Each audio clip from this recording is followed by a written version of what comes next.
As a teenager living under the Iranian Ayatollahs, Sohrab Ahmari didn't believe in God, but nearly 2 decades later, his life changed in a church in America.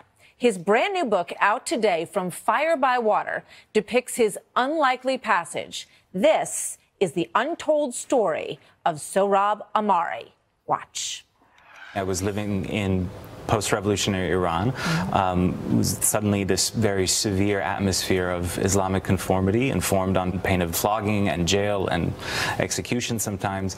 And I lived among a milieu of middle-class, educated, urbane people who had supported the revolution, in case of my parents and grandparents, but suddenly found themselves that this is not what they wanted, and very much alienated from this new society that was taking place. And they were constantly living two sets of lives. You know, at home, you said certain things, you read certain novels and certain Western ideas, but in public, you had to profess something else, and pretend essentially to be an Islamist. You talk about going to the beach and the curtain that would be on the public beach where the men could swim on one side and the women could swim on the other. But you went with your family to another area. Yeah. But if you got caught, basically you could kind of pay off the person who caught you. Right, and that hypocrisy, the fact that on the one hand God required a complete police state, you know, the God of the Islamic Republic required a police state to enforce his norms, and on the other hand his agents, meaning the Revolutionary Guards and the morality police, were so pliable. That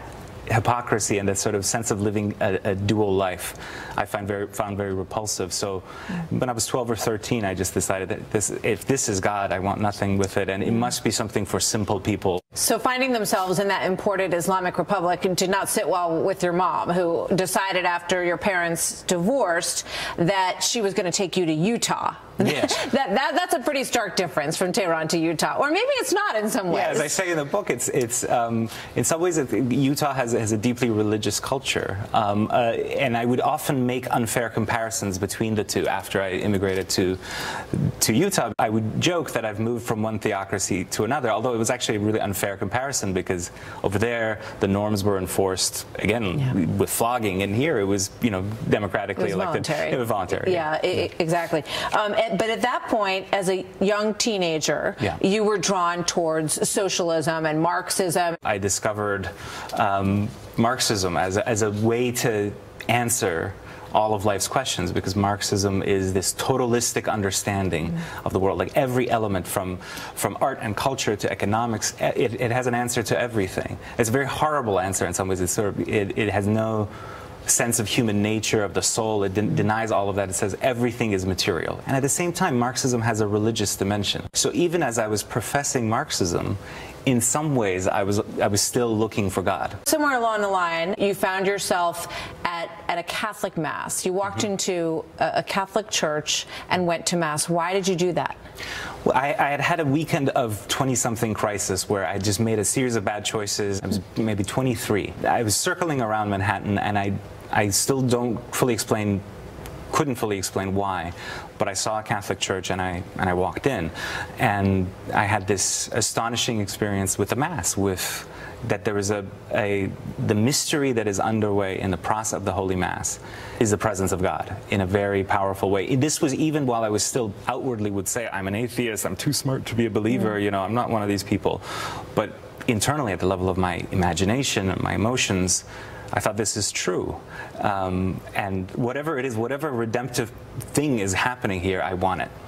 But it took still a long time to finally assent to faith. So in 2016, in June, in Normandy, in a Roman Catholic church, really at the height of the brutality of ISIS and Islamic radicalism, at least as we've seen it so far. 2 men walked into a church. They asked an octogenarian priest named Father Hamill to get down on his knees, and then they sliced him across the throat and murdered him on the altar. And on that day, you became Roman Catholic. On that day, I announced I was becoming a Catholic, and a lot of people thought, this act has turned Sohrab Ahmari into a Catholic. This atrocity. In fact, all this process we've been talking about had been going on, and I had started to read, and I was studying with a Catholic priest.